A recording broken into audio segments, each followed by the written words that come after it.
4th, 1970, a crowd of unarmed Kent State students was fired upon by the Ohio National Guard.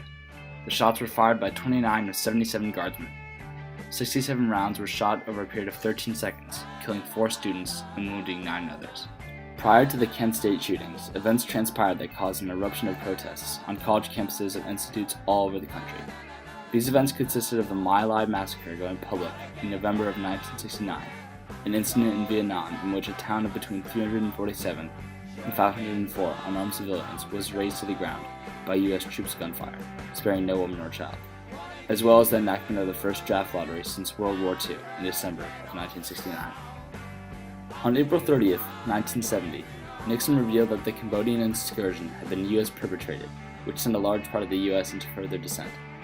The next day, on May 1st, 500 students from Kent State rallied for a civil demonstration in the Commons, calling the troops home. A couple of the students buried a copy of the Constitution to symbolize that Nixon had killed it. Another demonstration had already been scheduled to take place on May 4th, 3 days later.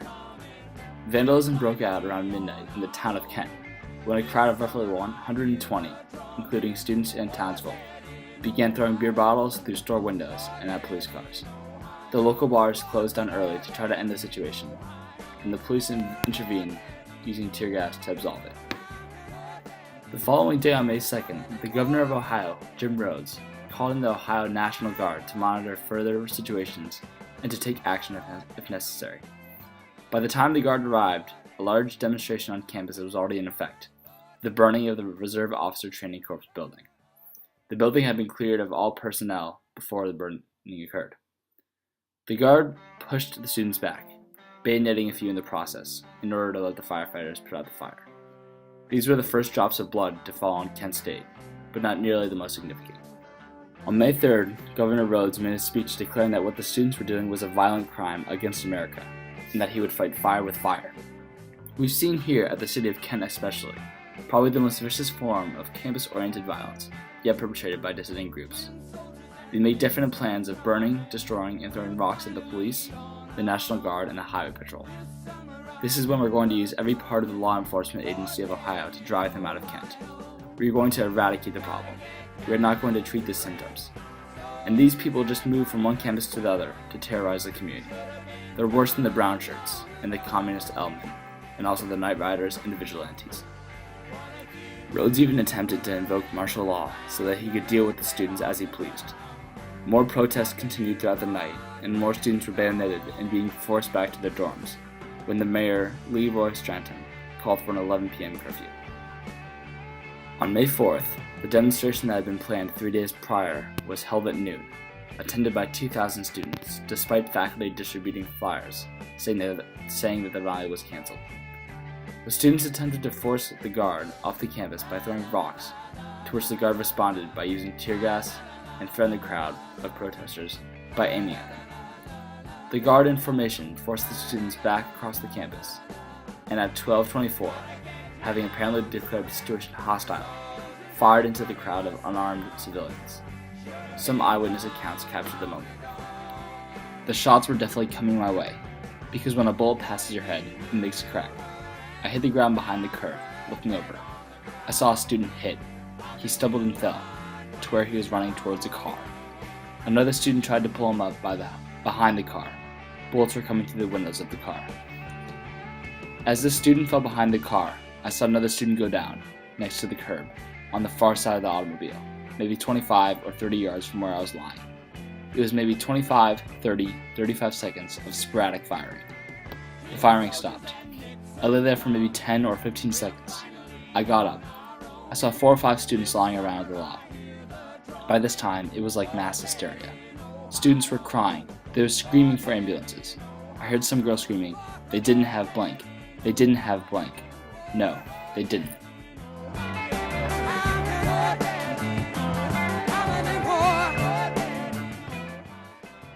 Following the Kent State shooting, many news outlets covered the event and showed powerful images of the dead bodies. A famous Pulitzer Prize-winning photo on the event showed a girl screaming over a dead body of a classmate. This photo was the first one showed in our presentation, and it was on the front page of multiple newspapers, giving off an image of fear and vulnerability on the students' end. It seemed as if their freedoms were being challenged through many of these articles. Following Kent State, more than 450 college campuses across the United States closed down because of nonviolent and violent protests by the students.